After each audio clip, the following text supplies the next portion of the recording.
அதிகாரி என்று கூறி டெல்லி உள்ளிட்ட நகரங்களில் கோடிக்கணக்கில் மோசடி செய்த நபரை டெல்லி சிபிஐ அதிகாரிகள் கோவையில் வைத்து கைது செய்துள்ளனர்.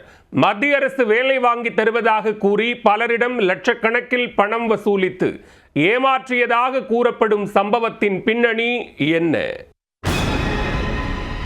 சிபிஐ அதிகாரி என கூறி டெல்லியில் பலரையும் ஏமாற்றி லட்சக்கணக்கில் பணம் வசூலித்து ஏமாற்றிய கேடி நபர் இவர்தான். வடமாநில போலீசாரை சுற்றலில் விட்டு சூடு காட்டியவரை கோவையில் வைத்து தூக்கிய டெல்லி சிபிஐ அதிகாரிகளின் அடுத்த கட்ட நகர்வு என்ன? கோவை ரேஸ்கோர்ஸ் பகுதியில் உள்ள அடுக்குமாடி குடியிருப்பில் வசித்து வந்தவர் சித்ரவேல். இவர் டெல்லி உட்பட பல்வேறு நகரங்களில் சிபிஐ அதிகாரி போல் நடித்து மத்திய அரசு வேலை வாங்கி தருவதாக பலரிடம் லட்சக்கணக்கில் பணம் பெற்று மோசடி செய்துள்ளார்.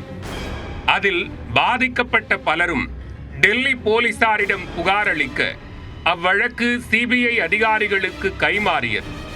சித்ரவேலின் மோசடி குறித்து சிபிஐ அதிகாரிகள் வழக்கு பதிவு செய்து விசாரணையை தொடங்கினர்.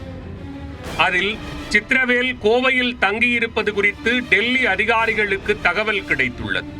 உடனே கோவை விரைந்த டெல்லி அதிகாரிகள் சித்ரவேல் தங்கியிருந்த வீட்டிற்கு சென்று அவரை மடக்கி பிடித்து கைது செய்தனர்.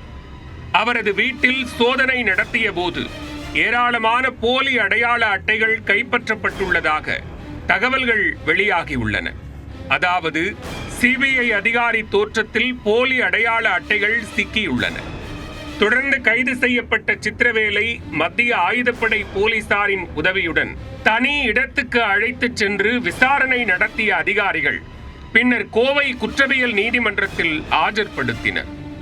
மனுவை விசாரித்த கோவை மாவட்ட தலைமை நீதிமன்ற நீதிபதி சிவக்குமார் கைதானவரை டெல்லி அழைத்துச் செல்ல அனுமதி அளித்த நிலையில் சித்ரவேலை டெல்லி அழைத்துச் சென்றுள்ளனர்.